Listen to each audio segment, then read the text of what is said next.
Let's bring in Liz Peek, Fox News contributor, Brooke Rollins, president of America First Policy Institute, former director of the White House Domestic Council. Brooke Rollins, you're from Texas. You know about manure and ponies. Where's the pony, Brooke Rollins? I'm looking for a pony. You are speaking my language. Larry, you always have a way directly to my heart right here. I think before with Steve Moore, you were talking about cattle and steaks, and now we're on horses. I may never leave. I may be with Larry Kudlow forever.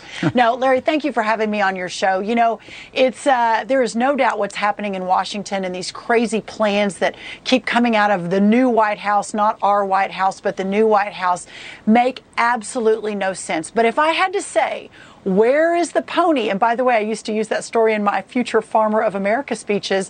But if I had to say, where is the pony in all this? It is that the American people will finally understand what's at stake.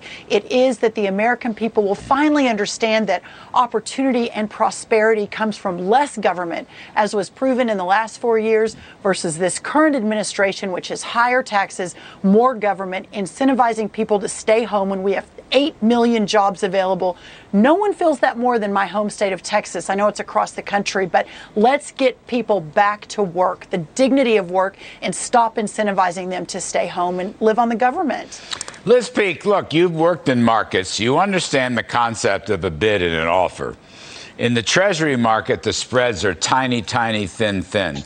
But right now, in the infrastructure market in Washington, the spreads are huge.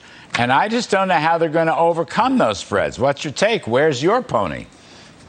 Well, I think they are very huge. I agree with you. But that's because Biden's plan has very little to do with infrastructure. And I think the more the Republicans talk about that and make Americans aware that this giant $2.3 trillion bill really serves Democrat interest groups and Democrat causes more than it does the people of the country who really do want spending on bridges and tunnels and airports and pipelines, by the way, and that all those things are really very important. I think hopefully that divide begins to narrow. Larry, I think the country is very positive on infrastructure spending. Nobody is very positive on this incoherent economic strategy coming out of the White House where they want to spend $4 trillion because, as Biden says, we're in a deep, deep hole, but you're going to raise taxes $4 trillion. That makes no sense. And I think for a lot of reasons, including these incipient warnings about inflation, people are getting pretty nervous about all this. Yeah, I agree.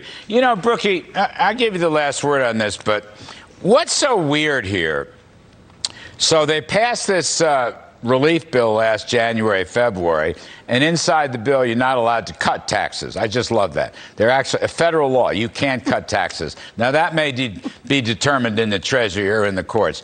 But more interesting to me, Brooke, a lot of Democrats are whispering that they don't want to raise taxes nearly as much as the Biden left progressive wing. What you think about that? Well, I think they're listening to their constituents. I think that they're hearing from their small business owners back home. I think that we saw the unprecedented prosperity under the last administration. I think even though they don't want to admit that that comes from less taxes and less spending and more incentives to work than the opposite. But I think some of these more moderate Democrats understand, A, what's at stake, B, how to accomplish that for the country, and C, we've got an election coming up very soon, just a year and a half away, and elections have consequences. You know, Liz Peek, just last word real quick. The producers are yelling at me, as always. But there was a time when I first went to Washington for Reagan in the early 80s when Democrats, some of them, wanted to cut tax rates. They were supply-siders, supply-side Democrats. Worse, pro-business supply-side Democrats. Yeah, that was the good old days, Larry. But let's not forget the Chamber of Commerce funded 23 Democrats in toss-up districts. You can be pretty sure they're talking to them about some of these tax hikes and how they're not going to last another 2 years if they put them through. Boy, are you right, Liz. You're right. You nailed it. Okay, that's good. Right. One quick jab. That's what she does. One quick jab, and the chamber is reeling. Brooke Rollins, Liz Peek, thank you, ladies. Appreciate it very much for your wisdom. Thanks, Larry.